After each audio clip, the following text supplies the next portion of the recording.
It was raining so hard that night, the kind of storm that makes the world outside blur like an old memory. The wind howled through the window cracks, but inside our apartment, it was dead quiet, except for the sound of my own breathing. Shaky, uneven, and barely keeping pace with my racing heart. My name is Callie Brenner and I'm 32 years old. I wasn't always the kind of woman who fell apart easily. I used to think I had a strong spine, a clear head, and a decent sense of self-worth. But somewhere along the way that all started to slip, and I didn't even notice it was gone until the night I lost my baby. I remember sitting on the cold bathroom tile, still in my work clothes, holding the pregnancy test like it might change if I stared long enough. I had taken 3 tests before that one. All positive. But I had started spotting earlier that day, then cramping. I knew something wasn't right. But I waited. I waited because I didn't want to believe it. And when the blood came heavier, the cramping sharper, I knew. I was losing the baby. Our baby. I called out for Mason, my boyfriend of 4 years, fiancé technically, though we hadn't set a date in over a year. He was in the living room watching something loud and violent on TV. I called his name again, louder this time. He walked into the bathroom doorway, phone still in his hand, barely looking up. What? My lips trembled. I think I'm miscarrying. There was a pause. For a second I thought he'd soften. I thought he'd drop to his knees and hold me like the man I once thought he was. Dad, he laughed. Not a big laugh, just a short, dismissive scoff like I had told him the Wi-Fi was out. You always get dramatic when you're stressed, he muttered, turning back down the hall. It's not like it was a real baby yet. Those words gutted me more than the pain in my abdomen ever could. I sat there for a long time after he left. Hours maybe. Time felt suspended. The bleeding didn't stop, but neither did I move. I didn't cry right away, I was too stunned. Too empty. But eventually it came. Not gentle tears, but loud, heaving sobs that echoed off the bathroom walls. And I cried alone. That was the moment something inside me broke. Not just from the miscarriage, but from him. I remembered the first time I met Mason. He was charming. Charismatic. The kind of man who knew how to fill a room with his presence. I was 27, newly relocated to Austin after leaving behind a promising graphic design job in Chicago. I wanted something new, something mine. That I got Mason. He said all the right things in the beginning.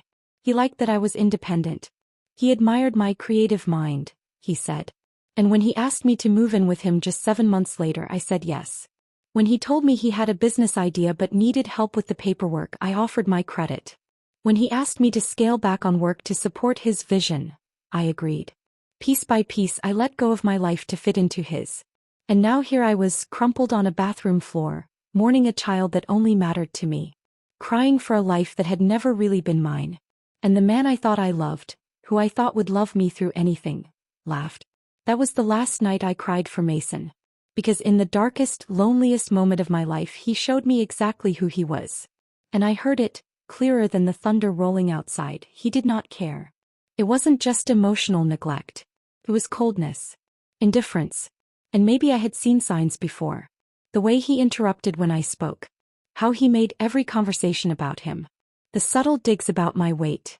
The jokes about how I was lucky he stayed loyal when other women threw themselves at him. But I brushed them off. I told myself he was just confident. That he was stressed from building his business. That I was too sensitive. Well, I wasn't too sensitive. He was just cruel in a way that didn't always leave bruises. But now I was finally feeling the weight of all of it. The ignored texts. The financial control. The way he pulled me away from my family, saying they complicated things. He didn't want a partner, he wanted a servant. A ghost. I looked at myself in the mirror that night. My eyes were swollen. My skin was pale. But something had changed behind them. Resolve. I didn't know how. I didn't know when. But I knew this, I was going to get out. And not just leave him. I was going to undo him. He laughed when I cried. One day I would smile when he lost everything. And that smile, it would be real. The morning after I lost the baby, I woke up before Mason. I didn't feel like myself, whatever that even meant anymore. But I got up, washed my face and made coffee like nothing had happened. My body ached, but not as much as my heart. The bleeding hadn't even stopped, but I moved like I was fine. Numbness can be a blessing sometimes. Let me pretend. Mason walked in, yawning like it was any normal Tuesday. You good? He asked casually, scrolling through his phone. I nodded. He didn't ask anything else. I realized something in that moment. He expected me to move on, like it had all been a mild inconvenience. And that realization lit something in me. Not sadness. Not even anger yet. But awareness. This man didn't just break me. He thought he got away with it. So I started smiling. Not because I was happy, but because I needed him to think I was fine.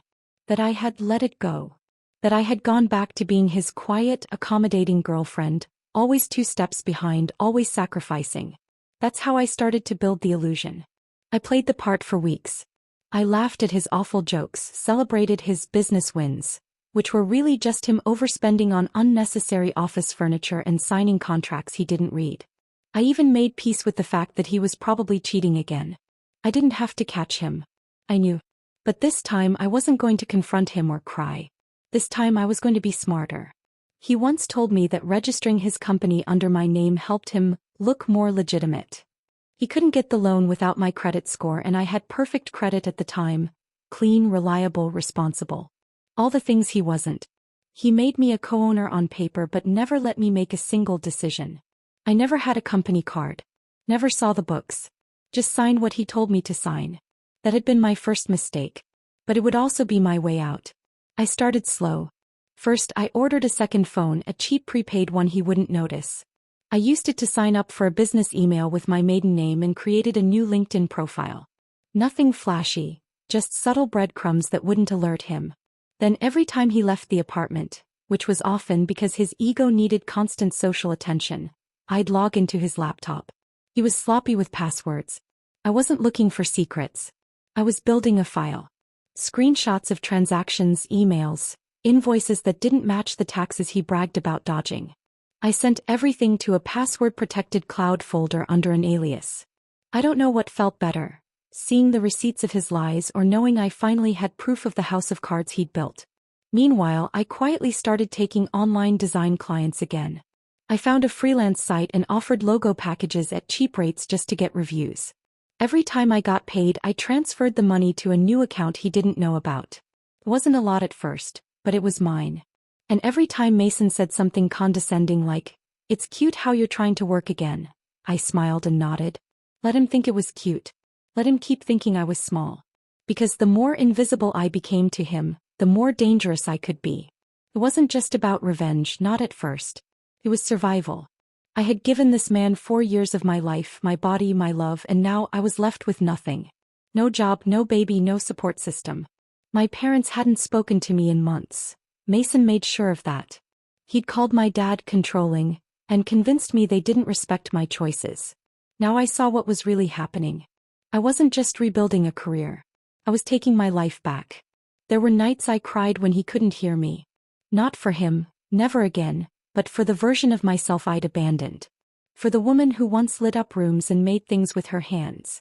The woman who believed in kindness, who trusted too easily. I mourned her quietly. But I also promised her this: we're getting out. And we're getting everything we deserve. The turning point came one afternoon when Mason barged in, furious that a client had pulled out of a deal. They said something about inconsistencies in our books, he snapped. Did you talk to anyone about the company? My heart was pounding. I looked him straight in the eye and said, "No, of course not. Why would I?" He paused for a second too long, then shrugged. "Just asking." He didn't suspect a thing. That was when I knew. He was too arrogant to imagine I could ever outsmart him. He thought I was broken. He thought I was done. But I was just getting started. And soon, he'd learn what it feels like to lose everything, piece by piece. Just like he did to me. 3 months. That's how long I waited, watching, listening, gathering. By now, I had enough evidence to make a case, but I wasn't rushing. I didn't want revenge born out of rage. I wanted it clean. Calculated. Something that would leave him blinking in the rubble, wondering how the woman he dismissed for so long just burned down his empire without ever raising her voice. That moment came sooner than I expected. Mason had booked us a table at some fancy restaurant downtown to celebrate landing a major investor. His words, not mine. Truthfully, I knew the man backing him was just another overconfident tech bro who threw money around like poker chips and wouldn't know a balance sheet if it hit him in the face. But I played along. I wore the dress Mason liked, the one that made me feel like a prop. I smiled when he ordered wine I didn't like. I nodded while he talked about scale and vertical integration, like he actually knew what those words meant. And in my purse? A flash drive. It held every document, every fake invoice, every shady transfer between accounts, including the ones made in my name without my full consent. And the photos of him with one of his interns. Not for blackmail. For insurance. Because that night after dinner I went home and sent that flash drive to someone who'd been sitting in my inbox for weeks. A federal agent from the IRS fraud division who, apparently, takes anonymous tips very seriously, especially when there's meticulous documentation and clear links to tax evasion. I didn't feel guilty. Not even a little. Because if anyone deserved to have their lies dragged into the light, it was Mason. And I didn't stop there. The very next morning I walked into the courthouse and filed for divorce. Quietly. Strategically. With a lawyer I'd found through a women's legal resource group online. She didn't charge me a dime up front. Just listened, took notes and said, "Oh honey, we're going to have fun with this one." The papers were served to Mason a few days later, just as the IRS launched their audit. And suddenly the world he built on my back started to crumble. Clients pulled out. His investor vanished the second the allegations hit. Bank accounts were frozen. Assets seized. He stormed into the apartment pacing and shouting, but this time I wasn't scared. I stood by the kitchen island sipping coffee watching him spiral. "What the hell did you do?" he yelled, slamming his fist on the counter. I tilted my head. "I filed for divorce. You think this is funny? You think you can just leave me and ruin me?" I didn't answer right away. I let the silence hang there. Then I looked him in the eye, the way I never dared to before, and said calmly, "I didn't ruin you, Mason. You did that all by yourself. I just stopped covering for you." He stared at me like he didn't recognize me anymore. Maybe he didn't. Good. Because the version of me he knew, the one who stayed quiet, obedient, soft, that woman was gone. I packed my bags that night and left without another word. No dramatic goodbye. No closure speech. Just a clean break. But I wasn't done. A week later I officially launched my design business, Brenner Creative Company. I used the name he once made fun of. I took my maiden name back and built a brand around it. My own clients. My own voice. My own bank account, stacked with money I'd quietly saved during the months I played supportive fiancé. And that business started to thrive. Word of mouth. Solid branding. Real connections. I wasn't just making logos, I was reclaiming my identity. One color palette at a time. A few weeks into my new life I saw Mason's name trending online. One of his interns had leaked screenshots of their conversations. Flirty texts, promises of raises, even photos. They went viral. Apparently the internet loves to watch a tech visionary crash and burn. That was the moment I smiled. Not out of pettiness. Not because he hurt. But because I didn't anymore. Because for the first time in years I was no longer the one being silenced, dimmed, or used. I was free. And I had done it without screaming, without begging, without becoming anything ugly. I had simply outgrown him. He laughed when I cried. No.